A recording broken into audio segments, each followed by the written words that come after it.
আসসালামু আলাইকুম। বাংলাদেশ ব্যাংকের সূত্র অনুযায়ী বর্তমানে বাংলাদেশে প্রতিষ্ঠিত বিভিন্ন ব্যাংকের ঘাটতির একটি তালিকা তারা প্রকাশ করেছে।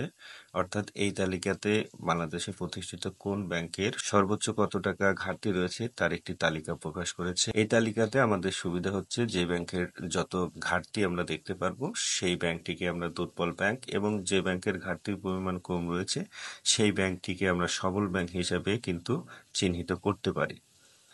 এই তালিকায় শীর্ষে রয়েছে বাংলাদেশে প্রতিষ্ঠিত জনতা ব্যাংক পিএলসি, যার ঘাটতির পরিমাণ 52,890 কোটি টাকা। দ্বিতীয় অবস্থানে রয়েছে কৃষি ব্যাংক, যার ঘাটতির পরিমাণ 18,188 কোটি টাকা। ইউনিয়ন ব্যাংক, যার ঘাটতির পরিমাণ 15,689 কোটি টাকা। ফার্স্ট সিকিউরিটি ইসলামী ব্যাংক 13,991 কোটি টাকা। ইসলামী ব্যাংক 12,885 কোটি টাকা। সোশ্যাল ইসলামী ব্যাংক 11,708 কোটি টাকা। আইএফআইসি ব্যাংক 9,029 কোটি টাকা। ন্যাশনাল ব্যাংক 7,798 কোটি টাকা। রূপালী ব্যাংক 5,192 কোটি টাকা। পদ্মা ব্যাংক 4,985 কোটি টাকা।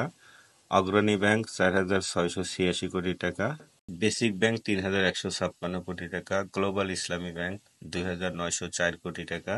রাকাব ব্যাংক 2,470 কোটি টাকা। আইসিবি ইসলামী ব্যাংক 1,900 কোটি টাকা। বাংলাদেশ কমার্স ব্যাংক 1,600 কোটি টাকা। স্ট্যান্ডার্ড ব্যাংক 1,862 কোটি টাকা। এবি ব্যাংক 500 কোটি টাকা এবং আল আরাফা মাত্র 254 কোটি টাকার ঘাটতি রয়েছে। উল্লেখিত ব্যাংকগুলোতে ঘাটতি রয়েছে বিধায় এই সমস্ত ব্যাংক বন্ধ বা দেউলিয়া হয়ে যাবে এমনটি কিন্তু নয়। জাস্ট এই সমস্ত ব্যাংকে কত টাকা ঘাটতি রয়েছে তারই একটি তালিকা প্রকাশ করেছে বাংলাদেশ ব্যাংক।